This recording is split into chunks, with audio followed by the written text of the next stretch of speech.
चोपडा कृषी उत्पन्न बाजार समितीमध्ये या हंगामातील गहू व ज्वारी विक्रीसाठी येऊ लागले आहे।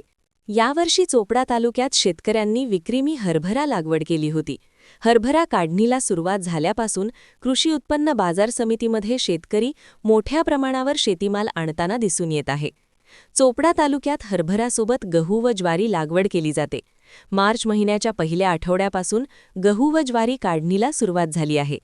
शेतातून गहू व ज्वारी काढल्यानंतर शेतकरी कृषी उत्पन्न बाजार समितीमध्ये विक्रीसाठी आणत आहेत। येणाऱ्या काही दिवसात गहू व ज्वारीची आवक वाढेल असे कृषी उत्पन्न बाजार समितीचे सचिव रोहिदास सोनवणे यांनी सांगितले। आपण सध्या मार्केटला कुठला शेतकऱ्यांचा माल येतोय आणि नवा गव्हाचं आगमन झालं का मार्केटला? नवा गहूची सुरुवात झाली 600 क्विंटलपर्यंत आवक होती बुधवारी। तरी तो 2301 पासून 2501 पर्यंत वीजचा भाव गेलेला आहे। आणि कुठल्या माल येतोय? तरी हरभऱ्याची आवक मोठ्या प्रमाणात आहे। तरी डॉलर हरभरा 7300 पासून तर 7900 पर्यंत आहे।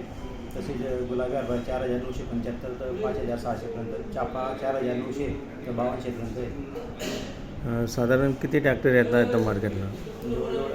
लिलाव 2 सकाळी 11 वाजता आणि दुपारून 4 वाजेपासून 10 वाजेपर्यंत लिलाव होता। येणाऱ्या कालावधी अजून काही दिवसामध्ये गव्हाची आवक वाढेल का? हो, येणाऱ्या कालावधीत आता गव्हाची आवक मोठ्या प्रमाणात आहे। तसेच दादरची आवक मोठ्या प्रमाणात आहे।